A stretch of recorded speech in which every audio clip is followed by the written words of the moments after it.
This is in the New York Minute with Diana Barnes.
Hi, everybody. This is Diana Barnes and Kristian. We're Indie News at Noon. We're here today interviewing Peter Schwinge. Yes, Schwinge. He's the general manager of the New Music Seminar. Everybody knows here in New York anyway. You know, this is one of the biggest conferences, legitimate, interesting, actually worthy of the cost to go to this seminar. So that says a lot. So hi, Peter. How are you? Good. How are you doing? We're fine. We're fine. Great. Yeah.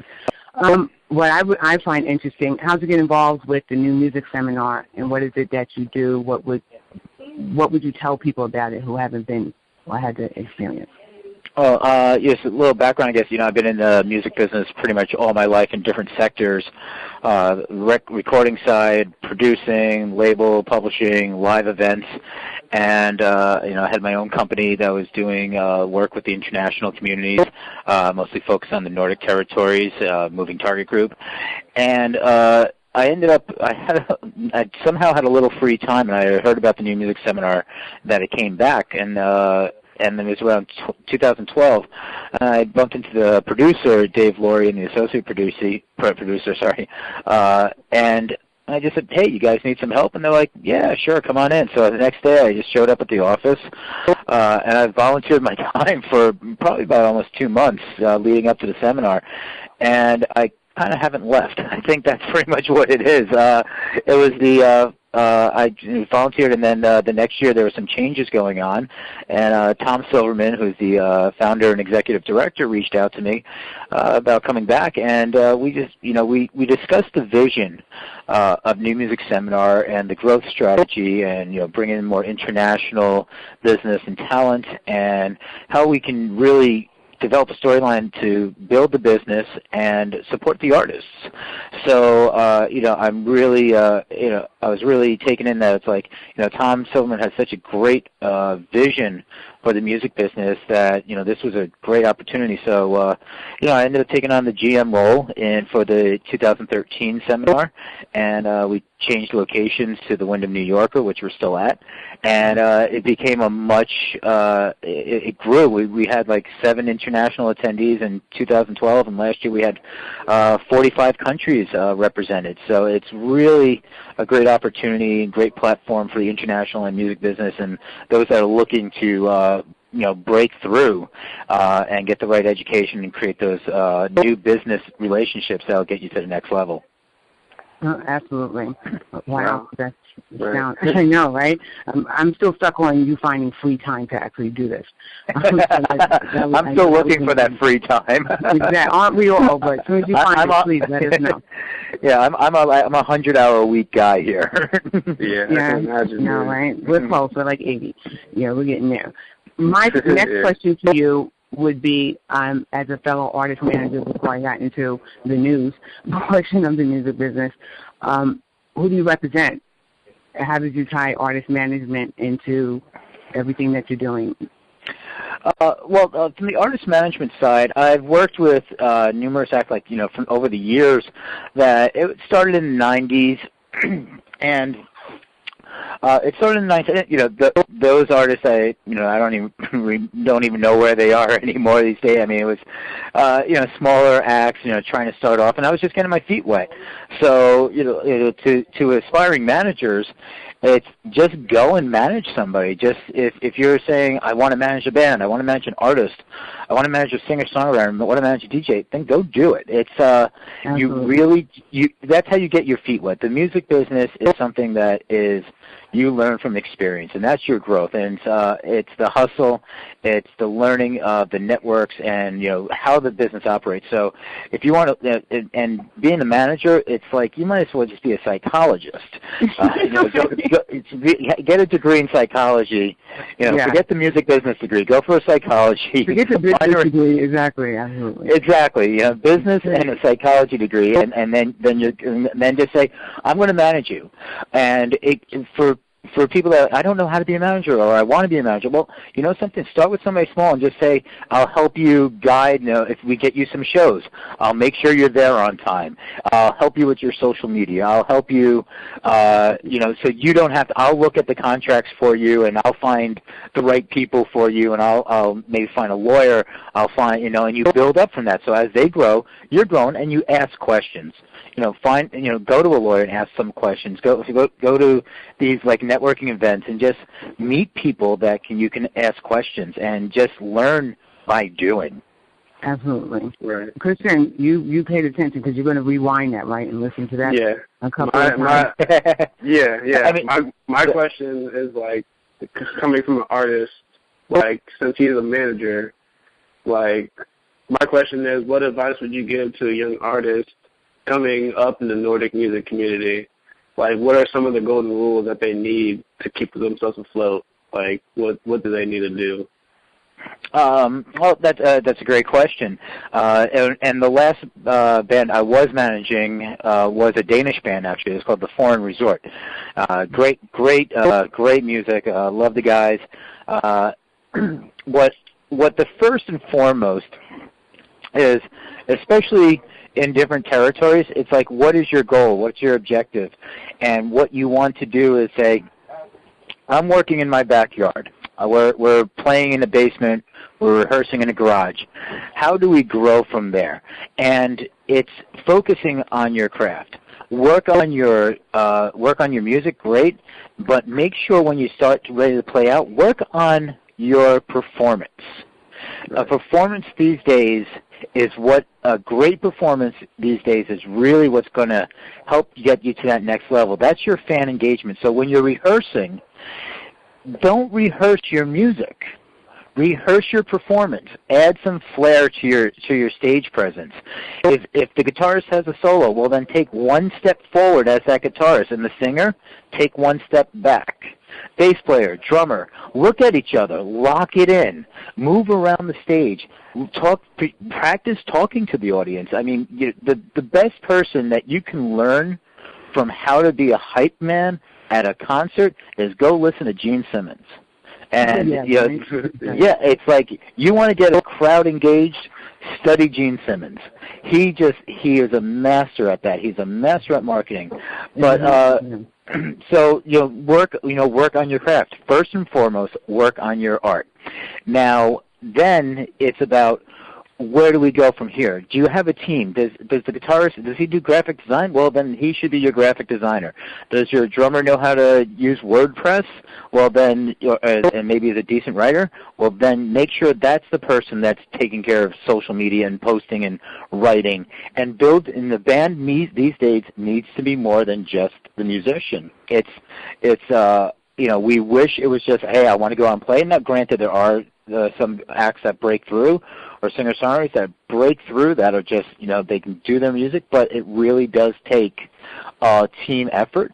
And find your friends. Recruit your friends. If somebody is, especially a younger artist, if somebody's going to video editing school or something, well, have them work on editing your video, because that's going to help them grow and you get a video. And, but work together. Make sure you define what it is you want to do. Set some goals. Say, like, by the end of this year, we want to have an EP released, and we want to have performed 20 shows, and build, and we want to have 50, 100, 250 new fans. Set your goals. Okay. And then when it's time for a manager, make sure you understand that the manager works for you. The band does not work for the manager. The manager works for the band. So you have to be clear about what you expect from your manager, and you work together on that. And when it comes like from Nordic territories, it's a lot of the Nordic territories get support and funding from different organizations, and some come from the government, and which is fantastic. It helps them come overseas to try to break the U.S. market. If you want to break the U.S. market, what you need to do is first create some networks, create some relationships, get some fans and friends. Go on Twitter, look at some bands in those territories. It doesn't have to be U.S., it could be Germany, it could be the Czech Republic, it could be France. Make friends, go on Twitter and say, hey, I really like this band. They're about the same level as us, or they're higher. And create a relationship and say, listen, we're coming to your city. We're coming to New York City. Is there a way we could get a gig together? And understand that you're probably not going to get paid at first, but you're going to get that exposure if it's your first time, the feet on the ground. Don't just come and get drunk because you're in a new city. Make sure 6 months before you are going to be arriving in a different country, start reaching out to media, start reaching out to any kind of like meetup groups, any kind of Facebook groups. If you're a shoegaze band, there's a shoegazers in New York Facebook group. Look for that. Introduce yourself and develop those relationships months to a year ahead of time.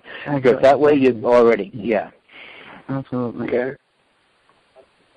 What would you? Yeah, that was very good advice. I'm so glad that we get out of there. All this out of there. This is really cool.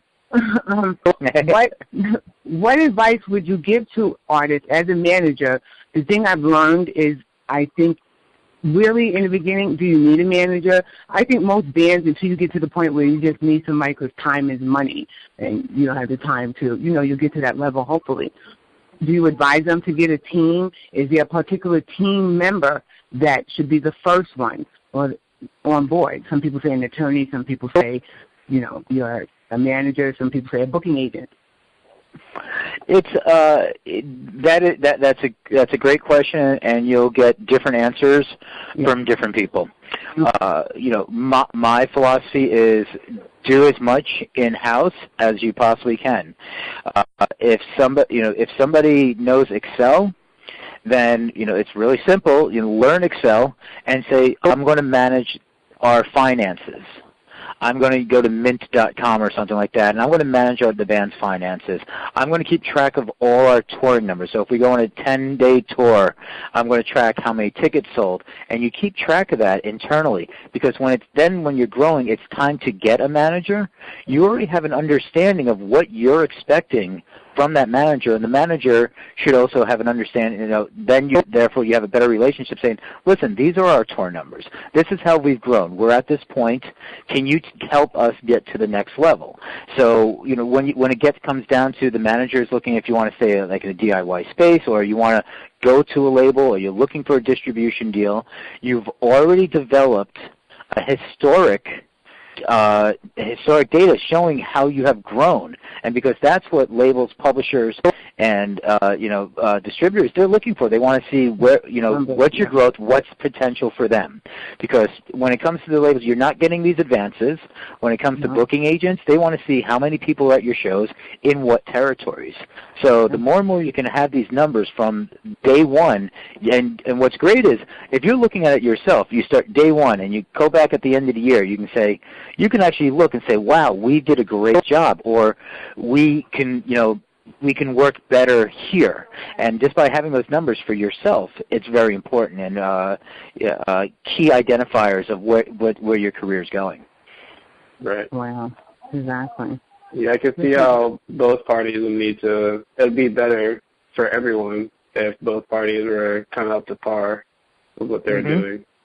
Right. Absolutely. I think a new manager is cool with a new band. I know that's how I broke into the management business was, I'll manage you. Sure, I'll do all this stuff. I was really an assistant that turned into the manager. And that's how I broke in, but I found somebody willing to give me the give me the opportunity, and they knew under any other circumstance they would not get a manager. You know what I'm saying? But they needed to have someone coordinate everything because they just had absolutely no business sense whatsoever. Exactly. Mm-hmm. And they would make good music. They were doing things, but they had no idea. Like you said, the Excel, I would ask questions about, okay, how many people came to your show? You know, who's the promoter? They would have no clue. Mm-hmm. To go back into archive, yeah. Right. As a manager, one of the first questions I sit down and ask is, what is your goals? What is your intent? What do you want to accomplish within the next year? And if they say, well, we want to be signed to a label, I say, okay, well, what labels would you like to be signed to? And, you know, from my experience, I can identify, well, is there going to be a fit? Or do I have relationships there? If it is going to be a good fit, well, then I better, as a manager, start developing those relationships at those particular labels. So you don't want to cast a super wide net. You want to focus. You want to say, here's 5 labels we're looking at, and we feel it's going to be a fit. And as a manager, I say, okay, I'm going to get you. I'm going to do my best to get you to those labels. Or if it's a booking agent, well, what booking agency would be a good fit for this particular artist? You know, what style is their music? What's their reach? What territories are you looking at? So, you know, that really has to be defined right off the bat. You have to set your expectations. Absolutely, on both parties. And even up-and-coming people, I tell people you have to treat your music career as a business. I don't care if it takes you 5 years to make money. Everything leading up to that needs to be archived and documented. So it's hard to get people to really, really understand that. Kristian, would you have another question? Yeah, for like the people coming up in the Nordic community, does that community kind of like really focus on like a certain age group? Because like I'm a 23-year-old male. I'm just seeing this from like my perspective. Like, do they kind of fluctuate between young and old, or do they all kind of work with each other in that sort of manner? The music communities, is that the age groups in music communities? Yeah. No, the Nordic music communities. I think it's specifically. Oh, in the Nordic? Yeah.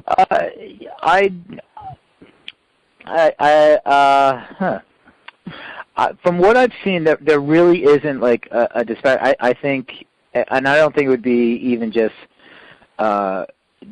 for the Nordic communities. I think it's more or less, just music communities in general. Music really doesn't have any kind of age specifications. Yeah. When you look at Georgia Moroder coming back and coming out with his first album, it's like after working with Daft Punk, and you look at these kind of areas, and it's like, he's in his 70s, late 70s, I believe, and the kids are listening to it. It's also about working together. I think we all, if you're performing music, you're writing music, whether you're 17, and if you're still writing when you're 75, it transcends any kind of age. I think, it's one that people just love performing together.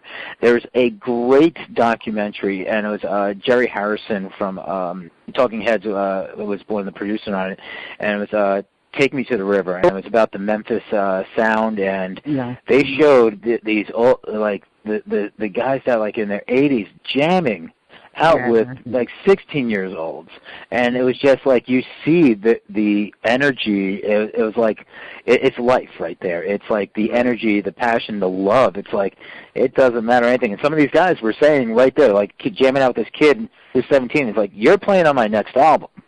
Yeah, absolutely. I'm sorry. No, yeah. It was just basically you're jamming, and he meant it. That's really. It wasn't like just for a show. It was he meant it. So. Oh, absolutely. I think they screened that documentary at one of the CBGB festivals. And hearing about it, that was cool. Some of these movies that everybody's coming up with was kind of cool. I know my interest was piqued as somebody who actually attends the new music seminar, the Artists on the Verge, and the new music nights. Tell us a little bit about that for people who don't know what that is. It's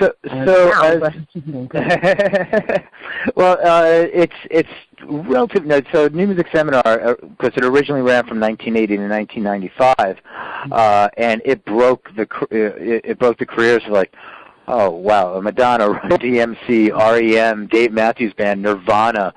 Nirvana played for like 40 people at Pyramid Club one night, and then 2 years later they were selling out the Roseland during New Music Seminar.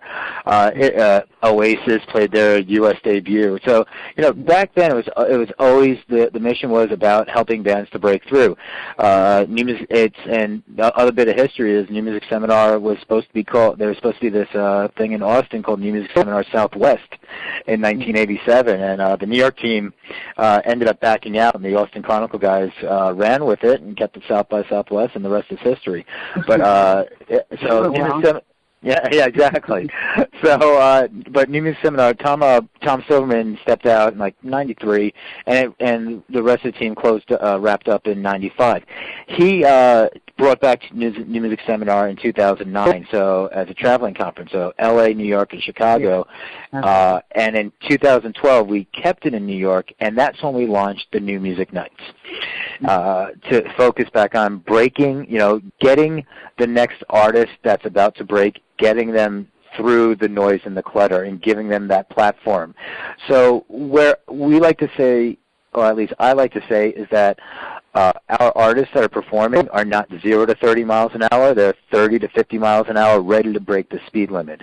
They've put in their time. They've hustled. They have fan engagement. They write great music. They might have a few releases out there. They might be signed to a smaller indie label, but one of the criteria that differentiate us from, say, the other conferences out there is that there is no submission process for the artist to perform at New Music Seminar. We do not accept direct submissions. We get submissions from our partners, our talent buyers, booking agents, media tastemakers, people we feel that have their finger on the pulse of what's breaking, and they submit. And then we have an Artist on the Verge committee that goes through thousands and scrubs through and sees, what kind of fan engagement, what's the music like, what are the videos like, and then we put together a top 100 list, and we push that out to media and announce it in probably around March. That is the Artist on the Verge class of 2015. And this top 100 list is a highly curated list of who's about to break. So we've had Macklemore on there. We've had Pains of Being Pure at Heart, Joey Badass, Schoolboy Q, Six in the Tantrums. So, and that's all before they broke.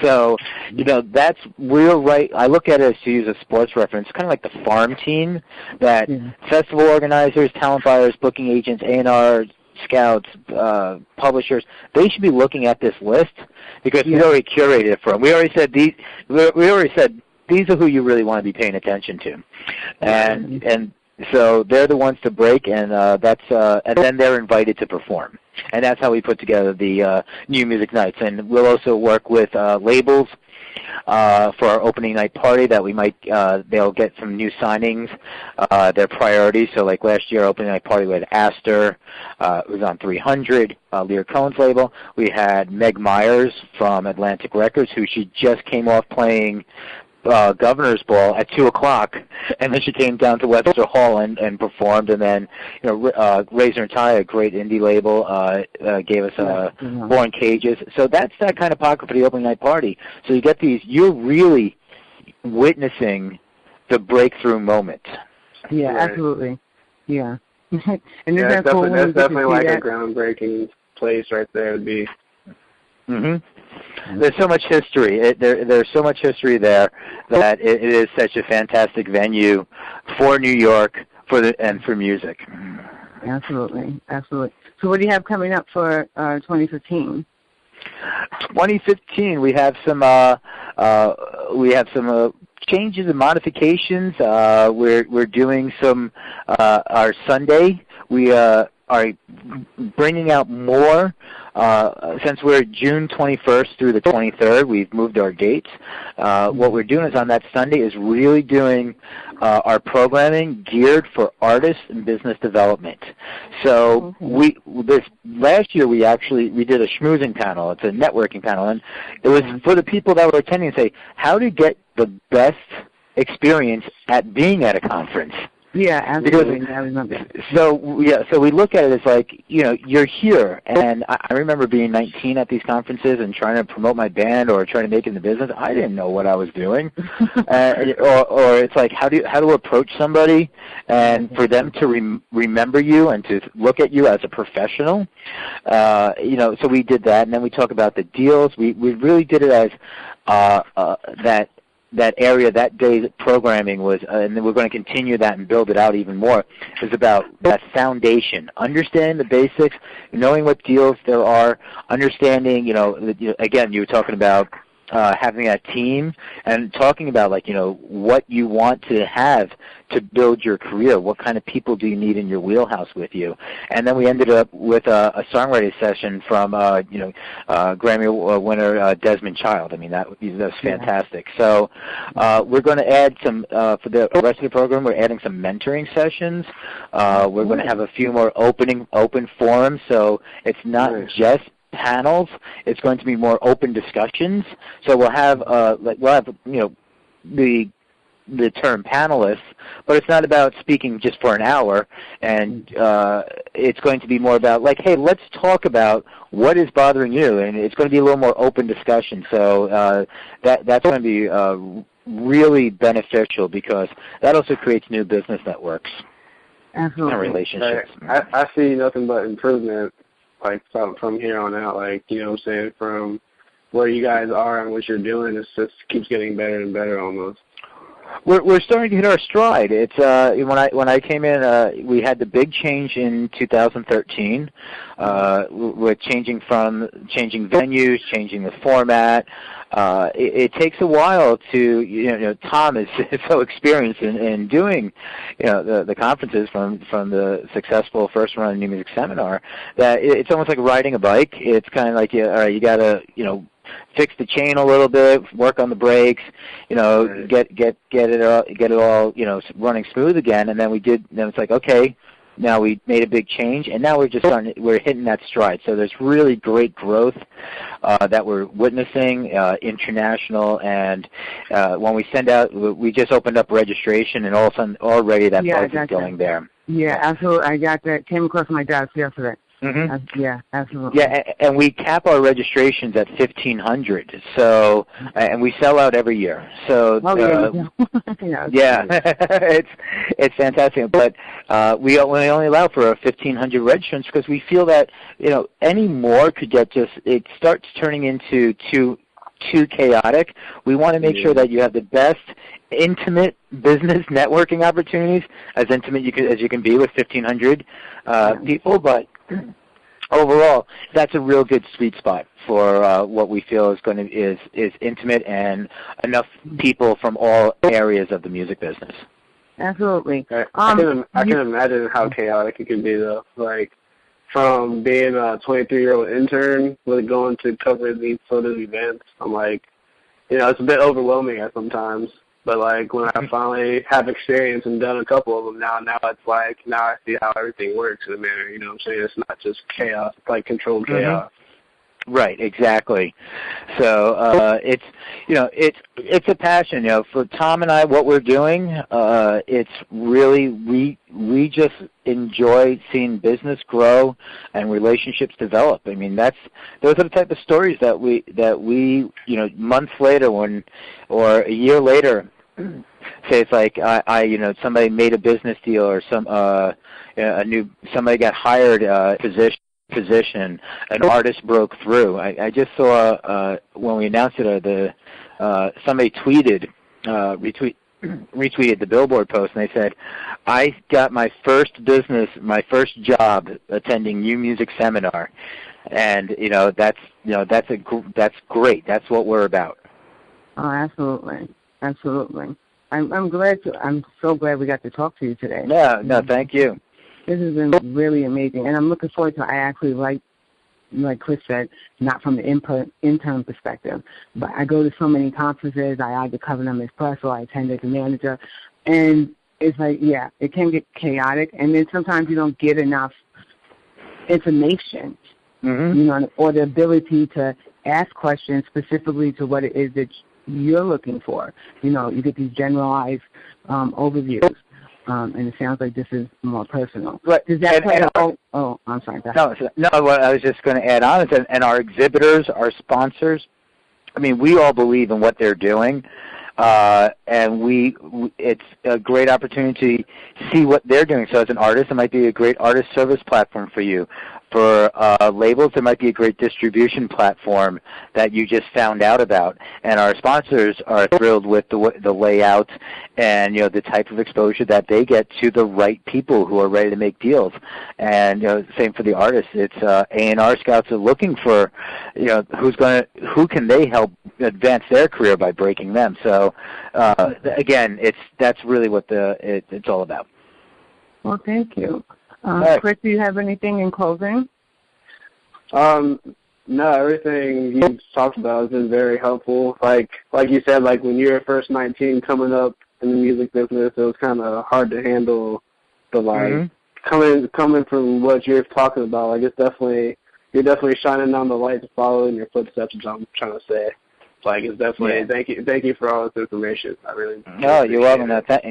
Thank you. I'm glad in any way if I can help, just let me know. Look, you've been lighting the intern. And that was the whole point of the call. Not that he needs to more practice on interviewing people, but I was like, for you as an intern and for you wanting to come in the music business, the amount of information this man has and will share is really what I want you to pay attention to. You can always go back to the recording and, listen, but listen to it as an intern, not so much how you're going to craft your story. I'll deal with that part. But I really want him to understand what the coming up is and what you really have to do. It's the relationships. People exactly. It's the relationships. That's so important. And people don't understand that really makes the music, but talent helps also, absolutely. Exactly. Well, Natasha, who reached out to you, she's an intern. And she wanted to get into music publicity, and she's young. She's just starting out, and she wrote her first press release.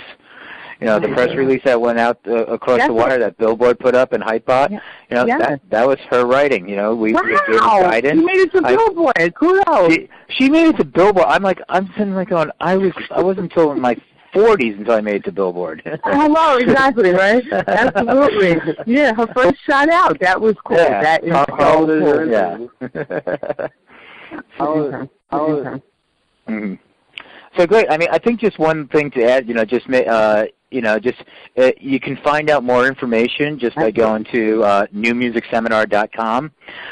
Registration is open, so you just click the Register Now button, and it's the lowest price available. Where the tickets are $229 until Friday.